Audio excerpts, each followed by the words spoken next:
Selamat datang kembali di sesi telaah sumber kita. Hari ini kita bakal gali buku yang cukup menarik nih. Judulnya The Storypreneur's Playbook. Penulisnya Nitin Babel sama Pratik Roy Choudhary. Oh ya, mereka kan alumni IIT Kharagpur ya, yang satu wirausahawan masuk Forbes Asia 30 Under 30 itu kan? Ya, itu si Nitin. Nah, kalau Pratik ini lebih ke HR, tapi mendalami psikologi sama mentorship gitu.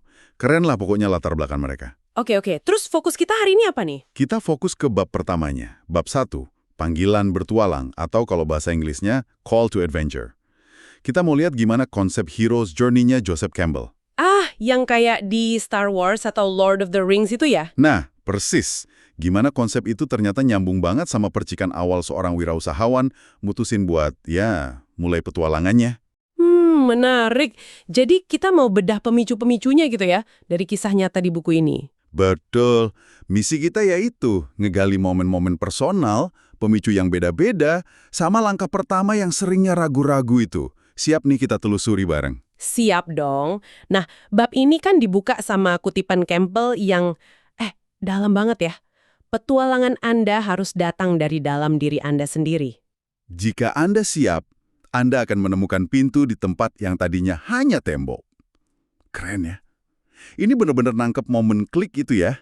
Iya, momen pas kita lagi di dunia biasa, entah itu nyaman atau malah lagi resah, tiba-tiba ada dorongan dari dalam buat gerak ke arah yang nggak pasti. Dan katanya panggilan ini unik ya buat setiap orang. Nggak bisa disamain gitu aja. Persis. Buku ini nekenin banget soal itu. Panggilannya bisa muncul karena pengen nyelesain masalah, bisa juga karena FOMO. Tahu kan, takut ketinggalan zaman. Iya. FOMO. Atau mungkin kebetulan aja gitu. Bisa jadi, atau ketidakpuasan yang udah mendalam, panggilan jiwa, bahkan kejadian buruk pun bisa jadi pemicu. Intinya sih, ini pertarungan ngelawan inersia. Inersia? Kecenderungan buat diam di tempat ya, malas gerak. Nah, itu dia. Campbell nyebutnya takdir yang mencari sang pahlawan. Buat wirausahawan, ini kayak di persimpangan jalan. Mau jalur aman terus, atau jawab panggilan buat nemuin potensi diri yang belum kesampaian. Oke. Coba kita lihat contoh nyatanya deh. Ada pola yang menarik nih. Panggilan yang muncul dari rasa kecewa atau nggak puas sama jalur yang lagi dijalanin? Ah, iya. Padahal jalurnya mungkin kelihatan bagus banget ya dari luar. Betul. Contohnya kisah Mayor Purnawirawan Devashish Chakravarti. Judulnya aja udah bikin penasaran. Di mana darahnya? Abis itu magang di Wall Street. Idaman banyak orang banget kan itu. Tapi justru di Wall Street yang penuh gejolak itu, dia ngerasa datar, hampa gitu. Ada cerita pas pasar anjlok, semua panik. Dia sama temen yang mantan marinir AS malah santai. Terus ditanya kenapa santai, temennya jawab apa? Jawabannya itu loh, di mana darahnya? Siapa yang sekarat? Nggak ada. Jelek banget nggak sih? Wah, iya juga ya. Risiko paling parah di Wall Street, paling kehilangan kerjaan. Nah, buat Devashish itu nggak ada apa-apanya dibanding mempertaruhkan nyawa di medan perang. Intensitasnya beda jauh. Di situ panggilannya muncul, dia butuh medan perang baru. Kewirausahaan jadi jawabannya. Jadi, panggilan bisa datang dari hilangnya makna ya. Ada lagi nggak contoh ketidakpuasan kayak gini? Ada nih, si Nihal Ahmed. Kisahnya aku tersesat di lubang yang dalam. Tapi bedanya, dia merasa kejebak bukan di puncak kayak Devashish. Tapi di jalur yang dari awal udah kerasa salah. Oh, gimana tuh ceritanya? Nihal ini dari keluarga yang mikir kerja ya buat cari duit aja, buat aman. Dia didorong jadi akuntan, tapi dianya nggak suka banget. Nilainya jelek, benci sama rutinitasnya. Terus kepikiran terus ya, kerjaan apa sih yang beneran bikin puas? Skill apa yang dibutuhin? Mulainya gimana? Persis. 3 pertanyaan itu menghantui dia. Titik baliknya pas dia lihat dosen akuntansinya sendiri kayak nggak semangat ngajar, cuma ngejar gaji. Wah, itu kayak ngelihat masa depannya sendiri kalau nggak berubah. Waduh, jadi kayak dapat tamparan gitu ya? Iya, momen itu bikin dia sadar harus keluar dari lubang itu. Pertanyaan-pertanyaan Nihal itu kan intinya cari bliss, kebahagiaan sejati versi Campbell. Kadang sistem pendidikan atau karir kita emang nggak ngasih ruang buat nemuin itu ya. Benar banget. Oke, dari ketidakpuasan, kita geser ke panggilan yang mungkin paling sering kita dengar di dunia startup. Panggilan buat nyelesain masalah. Nah, ini dia. Kisah klasik pendiri Redbus, Fanindra Sama. Judulnya aja udah jelas banget pemicunya. Aku ketinggalan bus. Hahaha, ini cerita legend banget ya. Tapi emang relevan sih. Iya kan? Pani, lulusan BITS Pilani, pinter banget. Pas libur di Wali, dia frustrasi setengah mati nggak dapet tiket bus pulang. Dia lihat sendiri sistemnya kacau balau. Agen nelponin operator satu-satu, nggak jelas infonya, padahal bus lain mungkin kosong ya. Pengalaman nyebelin itu bikin dia kepikiran semalaman. Ini bukan cuma masalah dia doang, tapi masalah banyak orang. Penumpang, agen, operator bus. Tapi yang menarik, dia nggak langsung mikir, wah bikin startup gede nih, gitu kan. Enggak, awalnya malah sederhana banget niatnya. Cuma pengen bikin software open source buat bantu operator ngatur tiket mereka. Panggilan datang dari gregetan sama masalah spesifik ya. Peluang emang sering sembunyi di balik keluhan sehari-hari ya. Mungkin karena dia pintar, dia yakin aja gitu bisa bikin solusinya. Bisa jadi, PD-nya udah kebangun.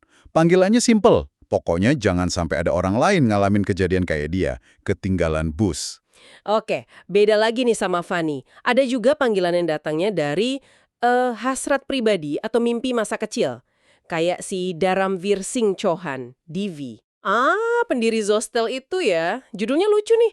Aku hanya ingin main game seharian. Jujur banget ya.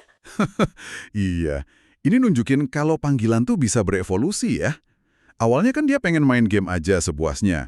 Terus mikir, gimana caranya biar bisa main game terus dapat duit?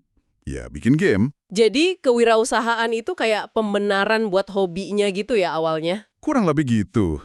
Tapi jalannya nggak mulus kan? Gagal masuk IT favorit, kesepian, malah sempat ancur-ancuran. Titik baliknya pas dia mulai jujur sama diri sendiri. Terus dia belajar bikin game, gagal lagi, nyari mentor, dapat motivasi dari pendiri startup lain, plus nasihat kakeknya soal nyiptain lapangan kerja. Kompleks juga ya perjalanannya. Banget. Ini nunjukin evolusi panggilan tadi. Dari pengen main game doang, lewat jatuh bangun, akhirnya nemu alasan yang lebih dalam buat jadi wirausaha. Ujung-ujungnya dia bikin studio game juga kan, Bright Ends. Memenuhi panggilan awalnya tapi dengan makna yang udah beda ya. Hasrat juga jadi inti panggilan buat Alicia Souzani, si ilustrator. Menggambar masa depanmu. Nah iya, kalau Alicia ini dari awal udah jelas banget ya panggilannya. Gambar, gambar, gambar. Fokusnya di seni. Betul, cintanya sama ilustrasi kuat banget. Tapi ya itu jadi wirausaha kreatif, tantangannya beda lagi. Dia kan sempat ikut bangun Cumbak. Terus keluar, mulai dari nol lagi di Bengaluru. Susah cari klien yang beneran menghargain karyanya. Sampai akhirnya momen pameran di Sunday Soul Sante itu ya, produknya laku keras. Tapi terus dia keteteran ngurusin bisnis sendirian. Nah ini dia dilemanya, panggilan buat gambar malah keganggu sama urusan manajemen. Untungnya dia ketemu partner yang pas, Saurabh Sharma. Yang nawarin diri buat ngurusin bisnisnya, jadi Alicia bisa fokus gambar lagi. Penting banget ya nemu partner yang pas. Penting banget. Kisah Alicia ini nunjukin soal dilema seni versus komersial, pasar yang belum mateng, tapi juga soal ketahanan. Dia tetap setia sama panggilannya walau banyak banget cobaannya. Selain tadi, ada juga panggilan yang muncul dari krisis personal atau pencarian gaya hidup dan komunitas yang beda. Kayak di kisah Mayeng Jane sama Mayur Sontake. Oh iya, benar. Si Mayeng Jane yang kisahnya apakah Anda meninggalkan sungai di desa untuk beli apartemen menghadap kolam renang? Dia kan sakit parah tuh, malaria sama tipus. Itu jadi momen refleksi ya buat dia. Mikirin gaya hidup kota, kerja 15 jam, makan nggak sehat, nggak tahu makanannya dari mana. Dia sadar ada kelaparan tersembunyi. Krisis kesehatan itu jadi pemicu kesadaran sosial yang lebih luas. Panggilannya jadi jelas. Dia harus berbuat sesuatu soal sistem pangan. Nekat banget dia ninggalin semua kenyamanan kota. Pindah ke desa terpencil di Bihar, kerja di pertanian. Benar-benar ninggalin zona nyaman buat ngejar makna ya. Radikal sih emang. Nah, kalau Mayur Santake yang kisahnya Apa Sukuku, panggilannya lebih ke pencarian komunitas sama gaya hidup alternatif. Dia kan sempat kerja korporat, tapi ngerasa nggak pas. Terus dapat kerjaan remote, nah itu jadi kesempatan buat eksperimen. Ya, dia coba kerja dari pantai, terus pindah ke gunung. Pas jalan-jalan ke Asia Tenggara, dia nemu komunitas digital nomad global, ketemu istrinya juga di situ. Visinya jadi jelas. Pengen gabungin produktivitas, dekat sama alam, sama tumbuh bareng komunitas yang sevisi. Lahirlah Nomad Go itu ya. Panggilannya soal nyari sukunya dia. Jadi kalau kita lihat semua kisah ini, pemicu panggilan bertualang itu macam-macam banget ya. Spektrumnya luas. Kish yang nyari tantangan sejati, Nihal yang lari dari ketidakpuasan, Pani yang gregetan sama sistem rusak, Devi ngejar mimpi kecilnya, Alicia pertahanin hasrat seninya. Mayang yang respons krisis jadi misi sosial sampai Mayur yang nyari komunitas dan gaya hidup baru. Beda-beda banget. Tapi ada nggak sih benang merahnya dari semua ini? Kesamaannya apa gitu? Ada, benang merahnya itu tindakan. Keputusan sadar buat enggak pasif lagi. Mereka ngambil alih cerita hidupnya sendiri, terus melangkah maju. Itu perlawanan sama inersia tadi. Rasa malas buat berubah itu ya? Betul, mereka semua di satu titik milih buat jawab panggilan itu walaupun nggak tahu ke depannya gimana. Penuh ketidakpastian. Jadi ingat lagi kutipan Campbell di awal. Petualangan datang dari dalam dan alam semesta bakal bantu kalau kita siap. Kesiapan buat ngambil langkah pertama itu kayaknya ya kuncinya. Tepat banget. Makanya bab ini ditutup pakai pertanyaan reflektif yang ngena. Apakah Anda akan bisa mengatakan ya dengan sepenuh hati pada petualangan Anda? Ini nggak cuma buat wirausahawan doang loh. Buat siapa aja ya yang ngerasain ada dorongan dari dalam itu? Iya. Wah, dalam banget ya pembahasan bab 1 The Storypreneurs Playbook ini. Kita udah lihat macam-macam bentuk panggilan bertualang. Makasih banyak udah nemenin kita nelusurin ini. Sama-sama. Nah, sebagai penutup nih, mungkin buat Anda yang lagi dengerin. Setelah dengar cerita-cerita tadi, ada yang dari frustrasi, hasrat, krisis, nggak puas, nyari komunitas, coba deh ambil waktu sebentar buat ngerenung. Renungin apa nih? Ada nggak sih kayak gangguan kecil di hidup Anda sekarang? Mungkin rasa nggak puas yang samar-samar, atau keinginan yang muncul terus, atau pertanyaan yang kok kayaknya belum kejawab-jawab. Jangan-jangan itu panggilan kita sendiri ya? Bisa jadi, siapa tahu itu panggilan bertualang unik Anda yang lagi nunggu direspons. Nggak usah langsung mikir yang gede-gede atau drastis kok. Tapi mungkin ada satu langkah kecil aja gitu ya, yang bisa diambil hari ini buat mulai ngejalaninnya. Nah, itu dia. Coba pikirin langkah terkecilnya apa. Oke, menarik banget. Sampai jumpa di sesi berikutnya ya.